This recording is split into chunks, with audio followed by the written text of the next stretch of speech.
Il est 19h50 à Meganga dans l'Adamawa, Cameroun. Bienvenue au journal. Les titres à la une de l'actualité de ce vendredi 31 août. La destruction des tombes au cœur d'un bras de fer entre les habitants de Ntui et l'entreprise en charge de la construction de l'axe Bachinga-Ntui à Yoko. Les habitants revendiquent le paiement des indemnisations, des paiements qui devraient être faits avant le démarrage des travaux. La rentrée scolaire, c'est dans 3 jours. C'est la bousculade dans les agences de voyage qui ne désemplissent plus. Le trafic routier reste intense. Les campagnes de sécurité et de prévention routière se multiplient. Et les parents s'interrogent de la réelle gratuité de l'école primaire publique annoncée il y a 18 ans par le président de la République. Et puis la rentrée scolaire 2018 à 2019, c'est une rentrée pas comme les autres, au regard de nombreuses réformes initiées par la ministre des Enseignements secondaires. Et puis, économie numérique, le secteur est en plein essor au Cameroun. Le taux de pénétration d'Internet déborde les 20%. La question du cadre juridique se pose au vu des nombreuses dérives enregistrées. Alors que ce 31 août est la journée mondiale du blogging, nous saurons ce qu'on appelle un blog et surtout qui constitue la blogosphère locale.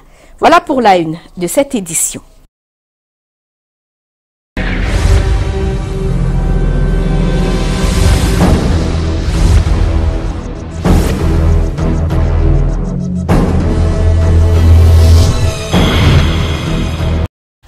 Bonsoir à toutes et à tous. Ouvrons ce journal par la destruction des tombes qui est au cœur d'un bras de fer entre les habitants de Ntui et l'entreprise en charge de la construction de l'axe Bachinga-Tui à Yoko. Les habitants revendiquent le paiement des indemnisations, des paiements qui devraient être faits avant le démarrage des travaux. C'est ce que nous disent Lille Piéjou et Espoir Bahia.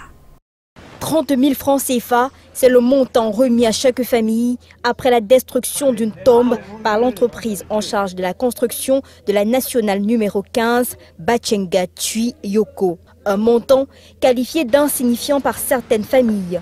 Elles estiment que la mémoire de leurs défunts est insultée.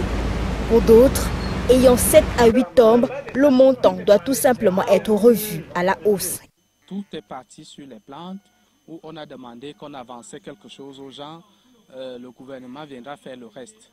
Maintenant, on arrive au niveau des tombes, où on vous dit qu'on va donner à chacun 30 000 francs, sans tenir compte du nombre de tombes qu'on doit exhumer.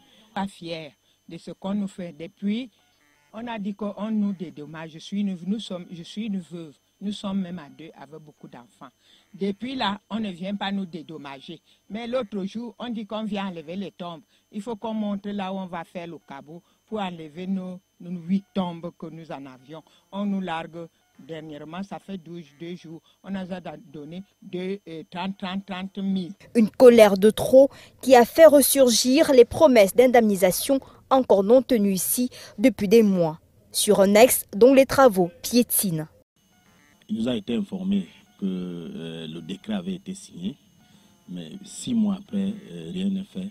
Les populations sont vraiment impatientes à la veille de ces élections, chose qui constitue presque une rébellion au niveau du comportement des populations qui ne veulent rien entendre tant que ce problème d'indemnisation n'est pas résolu. Il s'est fait que tous les acteurs sont sur pied d'œuvre pour faire en sorte que ce document parvienne à qui de droit pour que la décision soit prise et pour que le paiement soit effectif dans les meilleurs délais possibles.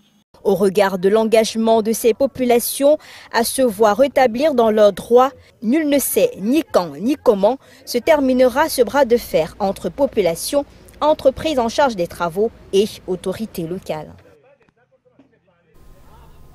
Ouvrons la grande page consacrée à la rentrée scolaire, aux valeureux soldats, la patrie reconnaissante. Les orphelins de militaires décédés sur le théâtre des opérations dans la région du sud-ouest ont reçu des fournitures scolaires. La remise s'est faite au poste de commandement du secteur militaire terrestre numéro 10. C'est dans la ville de Boya. L'objectif est d'assurer aux orphelins de militaires décédés une meilleure rentrée scolaire. Inès Daniel Ondouambala.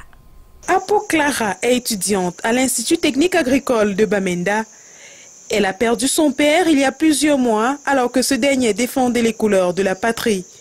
Comme elle, plusieurs autres enfants orphelins des personnels des forces de défense tombés sur le champ de bataille reçoivent à Buea des fournitures scolaires pour une meilleure rentrée académique 2018-2019. Je voulais remercier le chef de l'État et le ministre de la Défense pour ces fournitures scolaires qu'ils nous ont données. Malgré le fait que nos parents, nos pères sont décédés, nous ne sommes pas seuls. Ils veillent toujours à nous donner les fournitures scolaires, chaque rentrée scolaire. Les remercie vraiment. À la cour d'honneur du poste de commandement du secteur militaire numéro 10, 26 familles bénéficient de ce geste du haut commandement qui arrive à point nommé. Cette cérémonie signifie que la nation reste reconnaissance à nos camarades décédés sur le champ des opérations. Et c'est pour ça que nous continuons à soutenir leurs enfants qui sont encore en vie et qui continuent à être les membres de la grande famille de l'armée. Puis tout ce que je peux leur donner comme conseil en tant que parents, c'est de faire bon usage du matériel scolaire mis à leur disposition par le ministre de la Défense. L'initiative est appréciée à sa juste valeur par les bénéficiaires qui ont été appelés à en faire un avantage utile.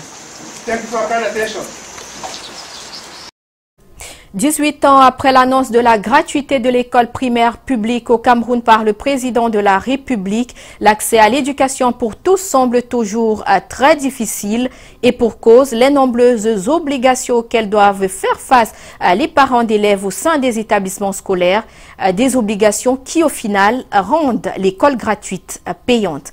L'enquête est réalisée par Laetitia Debilan et Michel Foucault. L'éducation pour tous, une priorité pour le développement d'une nation. Le gouvernement l'a compris et a décidé de la gratuité de l'école primaire publique au Cameroun depuis l'adoption en octobre 2000 de la stratégie sectorielle visant à élargir l'accès à l'éducation annoncée dans le discours présidentiel du 10 février de la même année. C'est une haute instruction du chef de l'État, le président Paul Biya, qui a dit qu'au Cameroun, nous observons une loi qui dit que l'école au niveau de l'éducation de base est gratuite, dont les frais exigibles n'existent plus au sein des établissements publics à l'éducation de base. L'école publique camerounaise est gratuite. Ça veut dire qu'on peut y accéder pas moyennant des frais de pension. Rien n'est exigé aux petits Camerounais pour qu'ils accèdent à l'école publique. Voilà qui est donc clair, même si pour certains parents, la réalité est tout autre. Non, je ne pense pas que l'école publique est vraiment gratuite au Cameroun. Certains chefs d'établissement vont vous imposer certaines sommes à payer et sans justifier. L'école publique n'est pas gratuite au Cameroun. C'est 5 000, 10 000. Le gouvernement a dit que l'école est gratuite, mais si tu arrives là-bas sur le lieu, tu vas payer d'abord la place. On a dit que c'est gratuit, mais on demande toujours de payer, non? Même si les frais exigibles sont annulés, les parents ayant les enfants dans les écoles primaires publiques font face à un autre impératif.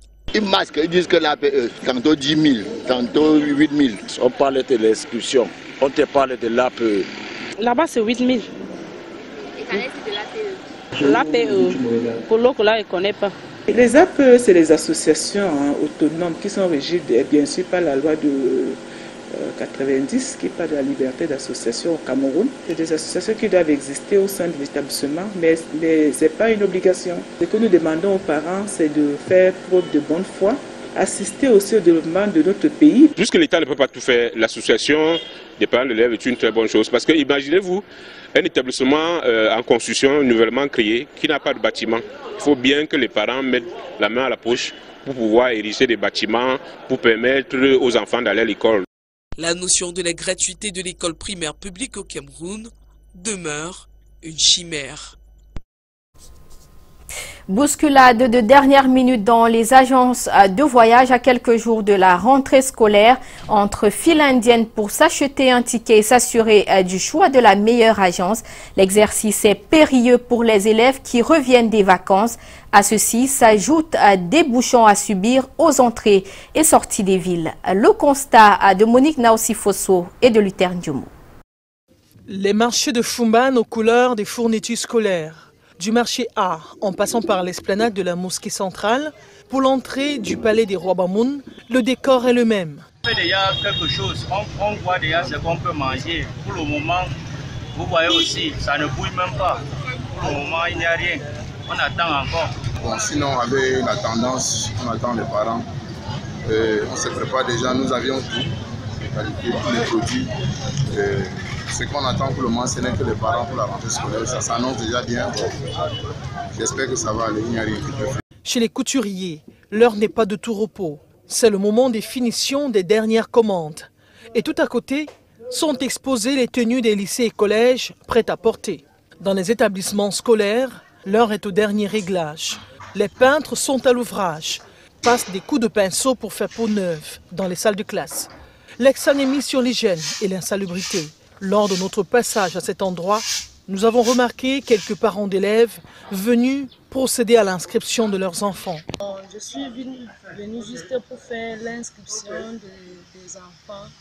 Ils sont à 2, l'autre fait CP, l'autre fait la moyenne section. Les regards sont désormais rivés vers le 3 septembre pour le démarrage effectif de l'année scolaire 2018-2019.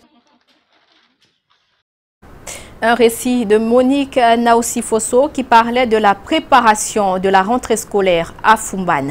À l'approche de la rentrée scolaire, les voyages se multiplient dans les agences. Les enfants reviennent des vacances scolaires, l'affluence est grande et le trafic intense sur les différents axes routiers. Les autorités en charge des transports multiplient les actions de prévention routière dans le département du Mbam et Inoubou. Les responsables de la délégation des transports sont descendus dans les agences de voyage. L'objectif est de sensibiliser les usagers. Le reportage de Junior Ossin et d'Espoir Bahia. Il y a même parfois, quand nous sommes déjà même assis, que les places sont assez pleines, il y a certaines personnes qui s'ajoutent encore parce qu'on a besoin d'argent. Et ceci est une grave infraction qui parfois est à l'origine de nombreux cas d'accidents de la circulation. Sur ces nationales numéro 4, Yaoundé-Bafoussam. Et pour réduire au maximum le nombre d'accidents en cette période de fin de vacances, le personnel de la délégation départementale des transports du Mbam et Inoubou, région du centre, a officiellement effectué une descente dans les agences de voyage pour interpeller les usagers à une prise de conscience. Sur les pneumatiques, pour que les voitures doivent être bien chaussées, et pour la surcharge, on a évité tout ça, on a parlé à nos chauffeurs de se responsabiliser au volant. Et la surcharge des bagages, on a mis aussi l'absence sur ça. Des infractions, à l'instar de la surcharge abusive, des pneus usés, le manque de vignettes, le manque de visites techniques ont été enregistrés. Dans le cadre de la campagne spéciale rentrée scolaire, nous avons voulu le placer sous un thème qui est le suivant. Ensemble, redoublons de vigilance et de prudence sur nos routes pour une rentrée scolaire sans incident routier. Cette descente de la délégation s'inscrit dans la campagne de prévention et de sécurité routière spéciale rentrée scolaire.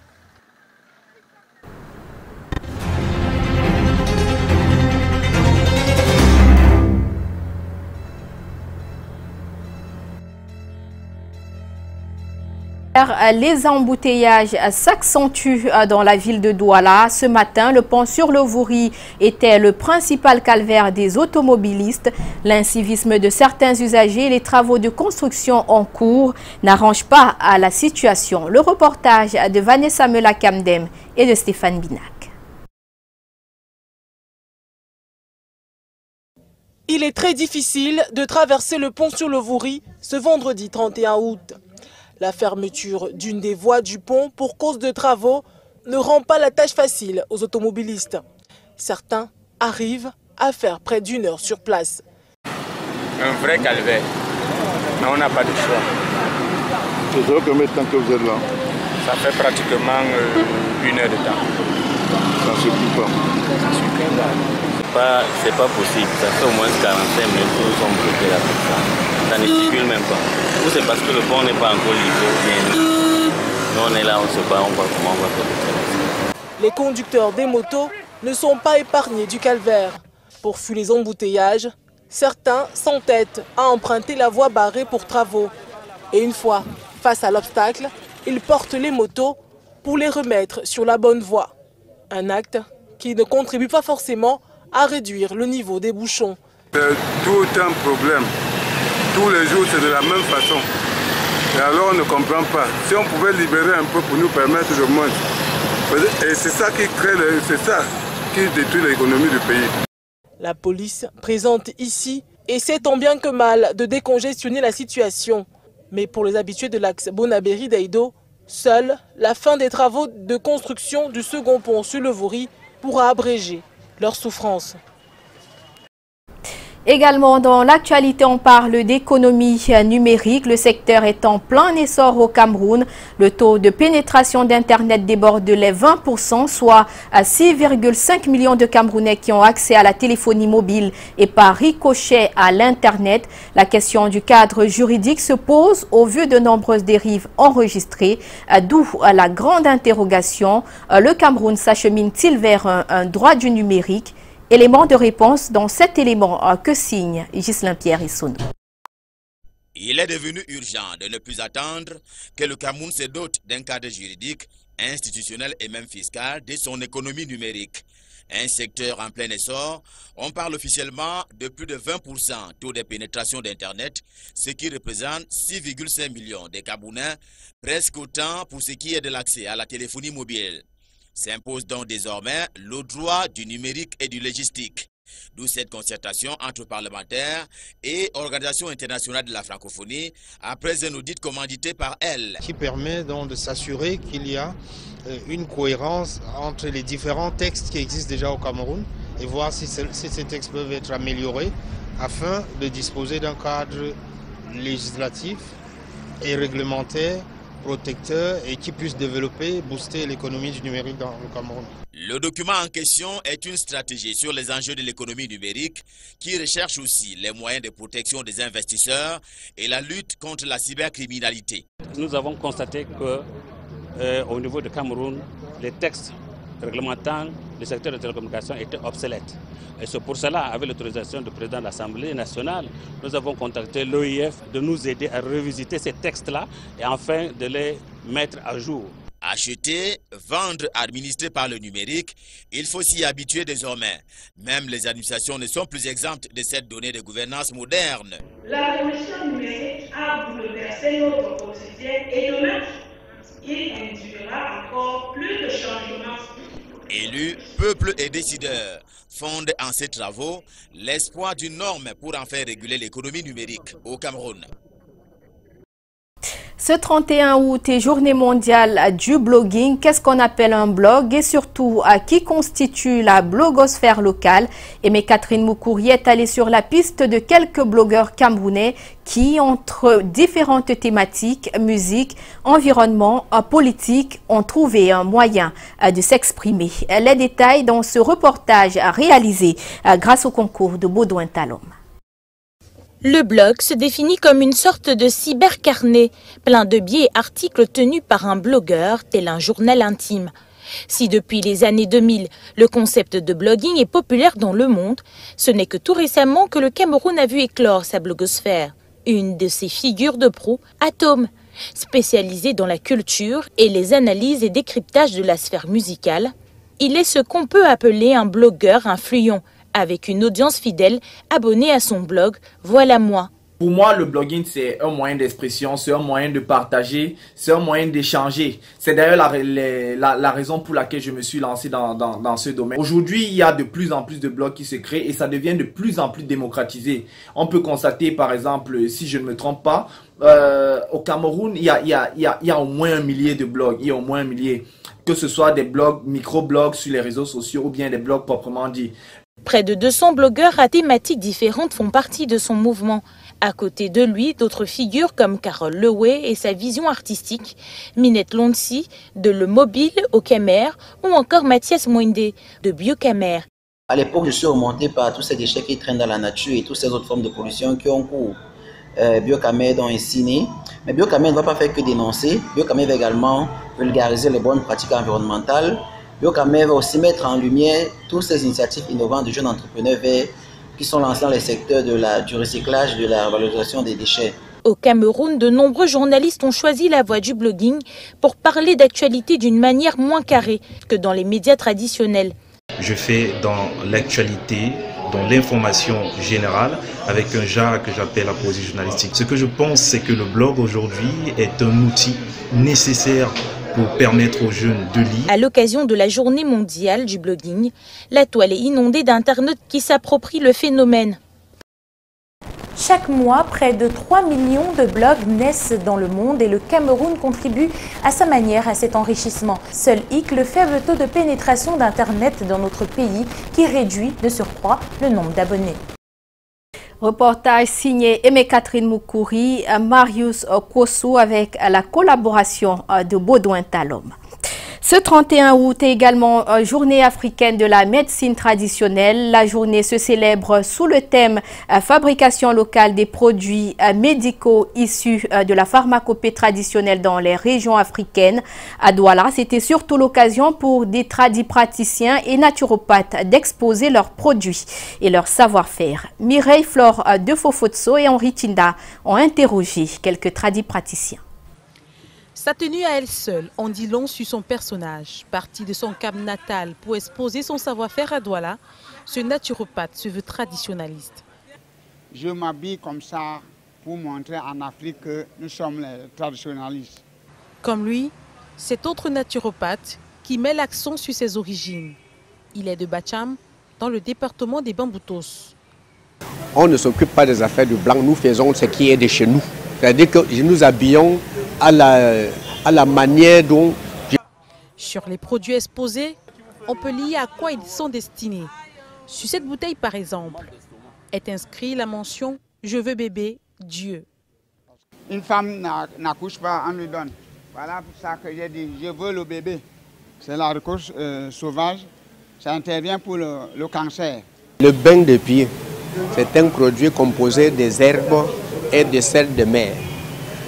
Tous ceux qui ont des problèmes, soit qu'on a mis quelque chose sur quelqu'un, soit qu'il est marché en rouge, ce produit-là détecte et ça vous ouvre bain de pièces spirituelles.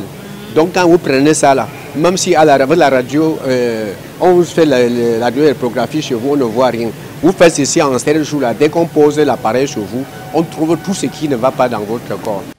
Des écorces, des feuilles, des graines et des produits déjà transformés, comme le veut le thème « Fabrication locale des produits médicaux issus de la pharmacopée dans la région africaine », retenu pour la 16e édition de la Journée africaine de la médecine traditionnelle qui se célèbre le 31 août.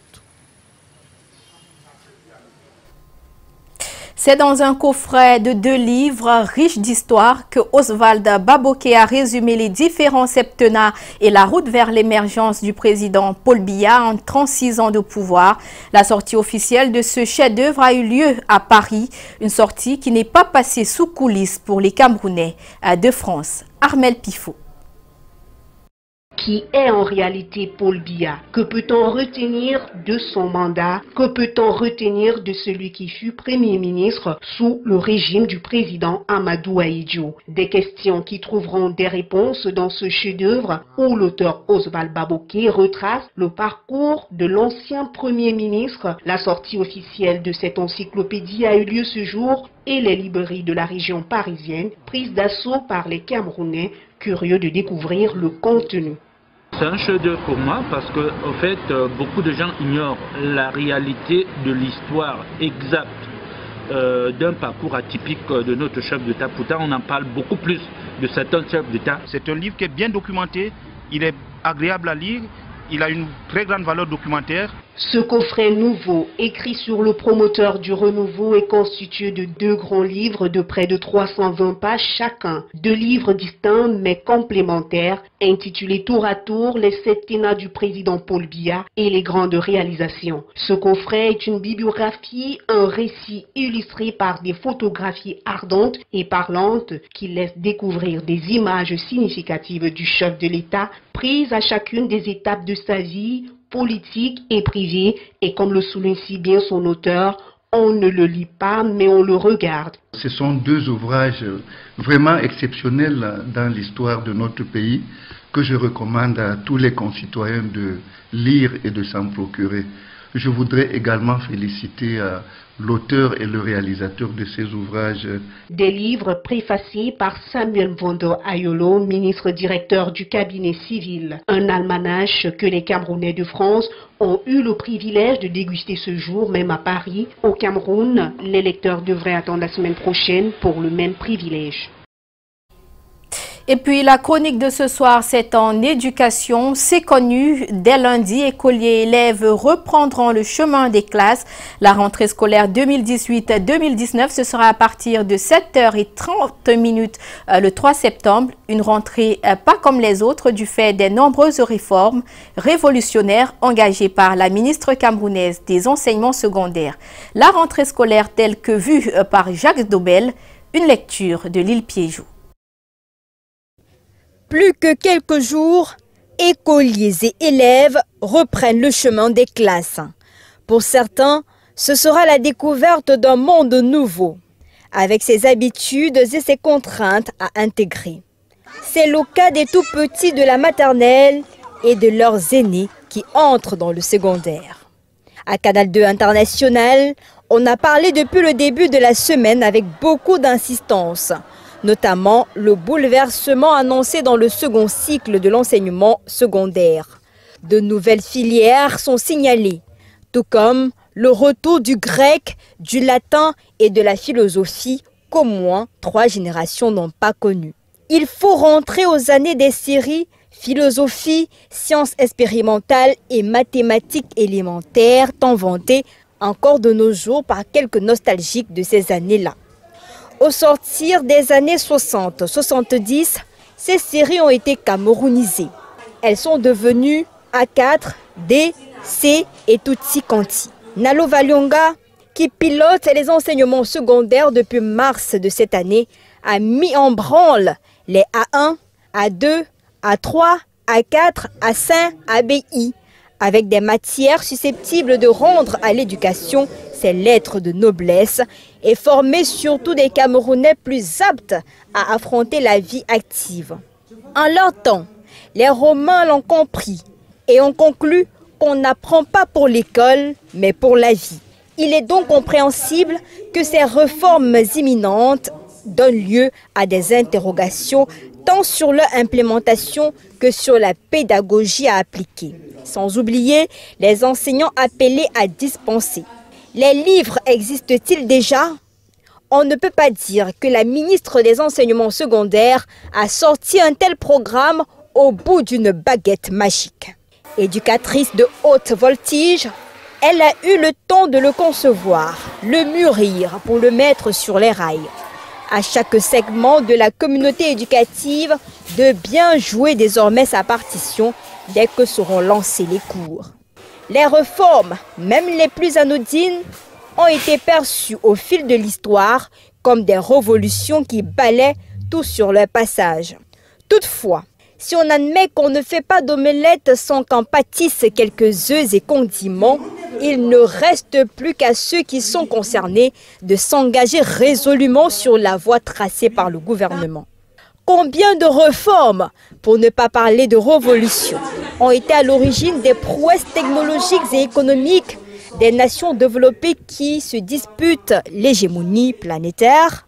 Celle que propose Madame Nalo Valionga interpelle donc les enseignants, les parents et surtout les apprenants eux-mêmes. Car pour devenir habile en quelque profession que ce soit, il faut, comme l'a dit Aristote, le concours de la nature, de l'étude et de l'exercice.